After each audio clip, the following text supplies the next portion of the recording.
All right, so today we're diving into Christian discourses. By Søren Kierkegaard. Right, Kierkegaard, the father of existentialism. He was a busy guy, wrote a lot about Christianity too. We're going to be looking at some, excerpts from the book itself, and we've got some scholarly analysis too to kind of help break it all down. The book itself is, it's a collection, 28 discourses. Basically speeches, right? Yeah, speeches, yeah. Yeah. And they're in 4 sections. Each one kind of digs into a different part of Christian faith. And Kierkegaard, he's not afraid to ask the hard questions. Like, he really throws out these paradoxes, like how hardship can actually lead to hope. Or becoming poorer can actually make you richer. Yeah, and even like adversity, like that's a form of prosperity. It's a lot to think about. Have you ever considered those kinds of ideas? Yeah, it's interesting. He's not just trying to be shocking, though, He really wants to shake things up, like how we think about faith, like all those comfy, conventional ideas we have. Yeah, and he starts right off the bat contrasting the cares of the pagans with, like, the Christian point of view. That first section, he uses that example of the birds and the lilies. This is from Matthew chapter 6. Yeah, verses 24 through 34, if you want to look it up. They don't worry about food or clothes or anything. They exist. It's simple, right. But then he's like, but pagans, even Christians, they get all caught up in anxieties, about poverty, wealth, their social status, the future.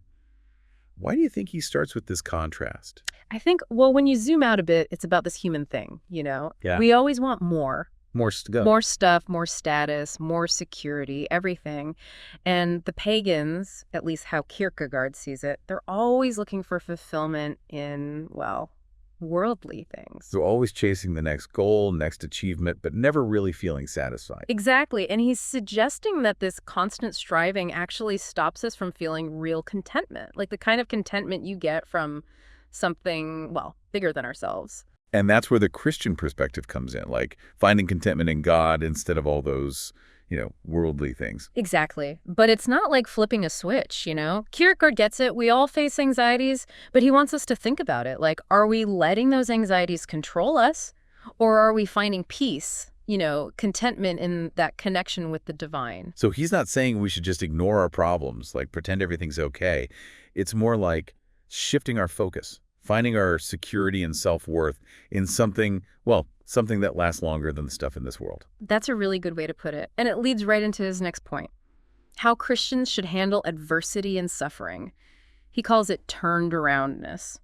Probably one of the most challenging ideas in the whole book. He says some wild stuff, like adversity is prosperity and suffering is victory. How do you even, process that?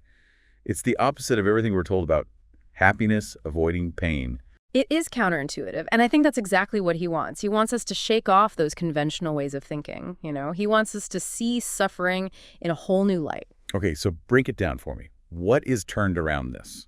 It's this idea, what the world sees as bad, a Christian can see as good. Not that suffering is good in itself, but it can be a catalyst for growth, for change. So our struggles can actually make us stronger. Yeah, exactly. And this goes back to, finding contentment in God, not those worldly things.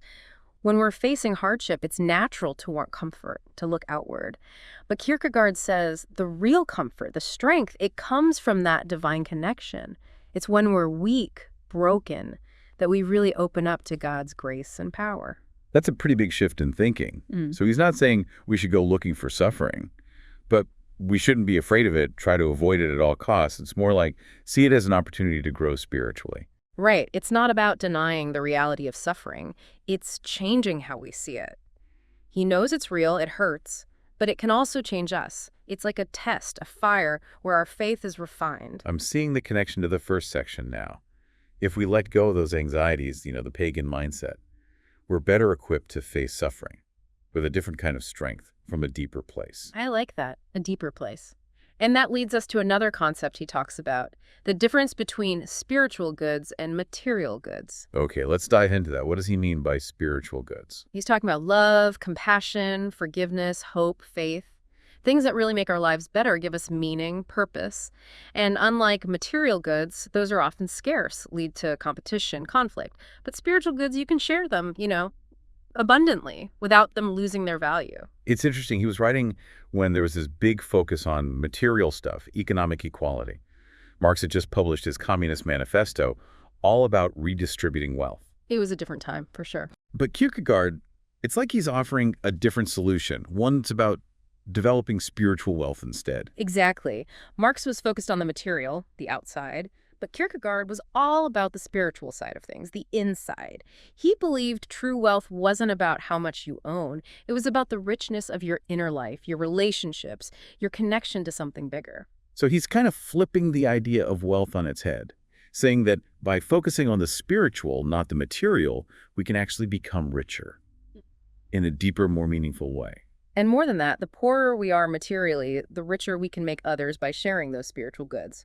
It's a radical concept, but it's at the core of his view of Christian living. Yeah. It's like he's calling us to live differently, to put the spiritual first, and to see suffering not as a roadblock, but as a path to growth, to change.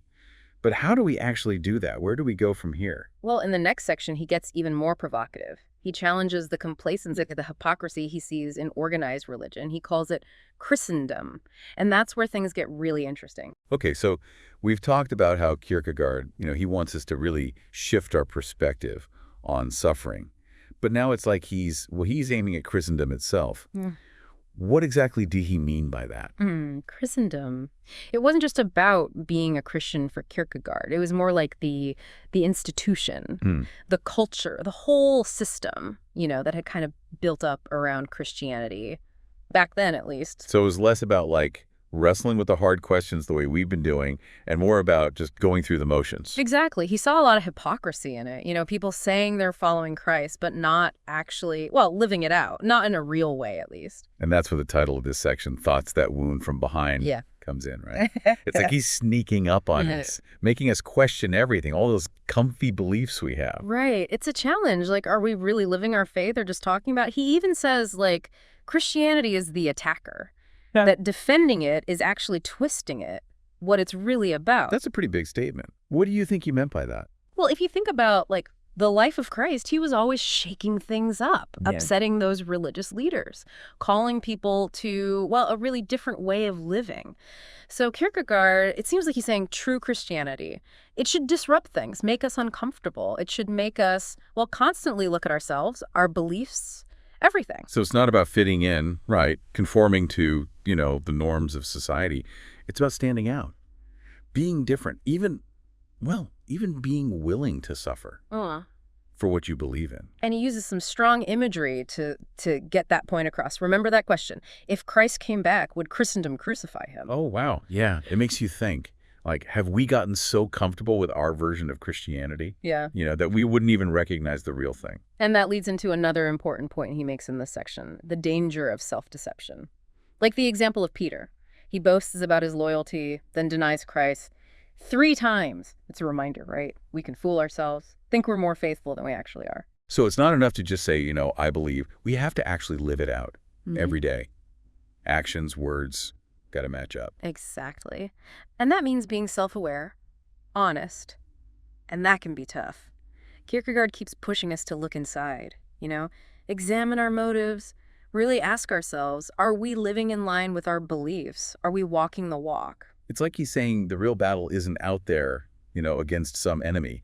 It's inside us. It's our own complacency or tendency to compromise. Yeah. That fear of standing out, being different. And that internal struggle, that's where fear and trembling comes in, right? Not being afraid of God, but more like recognizing how huge it is to really follow Christ and realizing, we can't do it alone. It's about recognizing our own weaknesses. Yeah. We need grace. And trusting that, that God will meet us where we are and help us become more like him. That's a beautiful way to put it. And that sets the stage for his final thoughts, which are all about the Lord's Supper. So after all this talk about suffering, being real, examining ourselves, we finally get to the central sacrament. What does Kierkegaard have to say about that? It's a really fascinating way to end his discourses, Remember how he kept emphasizing inwardness throughout the book? That becomes even more important when you're talking about the Lord's Supper. It's about going beyond just the ritual and really experiencing it on a personal level, He even mentions that he prefers to take communion on a Friday instead of a Sunday. Why is that? It's interesting. It was his way of, separating himself from the crowds, avoiding all the distractions of Christendom, so he could experience a closer, more personal connection with God. So it's about stripping away all those outward things and getting to the core of what it means, what the sacrament really means. Right. He wants us to, well, come to the table humbly, openly, ready to receive God's grace, forgiveness, everything. But that brings up some questions too, right? Because he's been so critical of, organized religion. But then he's affirming the importance of this traditional ritual. Yeah, and it shows that tension that's throughout his work. He's critical of the institution, but still deeply committed to the faith. He wants to get rid of all the hypocrisy, the complacency, but he's not rejecting the core of Christianity itself, It's like he's saying, we can't just throw everything out. We need to find a way to keep the essence of the faith while still challenging those structures, the systems that maybe have distorted it along the way. And that's a challenge that's still relevant today, isn't it? How do we live out our faith in a world that's always changing? How do we keep our beliefs while still being open to, new ideas, different perspectives? These are questions that, Kierkegaard doesn't give us easy answers to, but he does give us a framework, a way to think about them at least. And that's kind of the whole point, right? He's not trying to give us a list of rules, doctrines to follow blindly.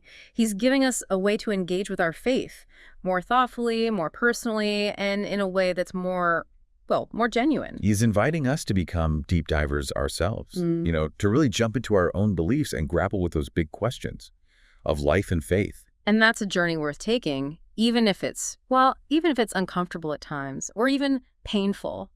Because in the end, it's through that struggle, that wrestling, that we really come to understand ourselves, our relationship with God. So we've seen how Kierkegaard, challenges us to really live our faith, not just talk about it, and to embrace those tough times, suffering, and to be careful about the trappings of Christendom. But now he's talking about the Lord's Supper. It's interesting how he approaches this, after everything else we've talked about. It really is. It's a fascinating way to end his discourses. Remember all that emphasis on inwardness? Well, that becomes even more important when we're talking about communion. He wants us to, go beyond just the ritual and really engage with it personally. He even mentions, remember how he prefers to take communion on Friday instead of Sunday? Seems intentional, right? Absolutely. It was his way of separating himself from the crowds, all the distractions of Christendom, so he could experience a closer, more intimate connection with God. So stripping away all those outward things and getting to the core of what it means, the sacrament. Exactly. He wants us to come to the table with humility, openness, ready to receive God's grace, forgiveness, all of it. But it raises questions too, right? Because he's been so critical of organized religion, the institution, but then he's affirming the importance of, a traditional ritual. It's a good point. And it highlights that tension that runs through all of his work. He's critical of the institution, yeah. But he's still deeply committed to the faith itself. It's like he wants to get rid of the hypocrisy, the complacency, but he's not rejecting the core of what it means to be a Christian. He's not throwing the baby out with the bathwater, right? Yeah. Trying to get back to that essence of what it really means. Yeah. To have a real living connection with God. And for Kierkegaard, the Lord's Supper, it's a powerful symbol of that connection. He sees it as, a moment of reconciliation, of communion, being united with Christ. Yeah. And with each other. And he really stresses it's not something we earn or achieve on our own. It's a gift, right? Given to us freely by God's grace. Yeah. He reminds us at the communion table, we are capable of nothing. He actually says that. Satisfaction, sacrifice, atonement are all accomplished by the Redeemer. All we can do is receive the blessing. Wow. That's powerful. Such an image of humility and surrender. It reminds us we can't earn God's love. We can only receive it. And I think that's ultimately what he's pointing us towards in Christian discourses. It's not about the rules, or doctrines. It's about surrendering to that love, that grace, about embracing the paradoxes, the challenges that come with faith, and about living a life that's, deeply personal, but also radically committed to Christ. So as we wrap up our deep dive into Christian discourses, I think the takeaway is this. Kierkegaard, he wants us to think for ourselves, wrestle with the tough questions, and to, live out our faith authentically. Really live it. He's not giving us easy answers, but he is giving us a way to engage with our faith more deeply, more meaningfully. He's challenging us to move past the superficial, that Christendom, to embrace that radical transformative power of the gospel. He wants us to become deep divers ourselves, to explore our own hearts and discover, well, the riches of God's grace. It's a journey that takes courage, honesty, and a willingness to, be changed. But it's a journey that, in the end, leads to, well, true freedom, joy, and fulfillment. So if you're ready to take the plunge, I encourage you to really dive into Christian Discourses. See where it takes you. You might be surprised what you find.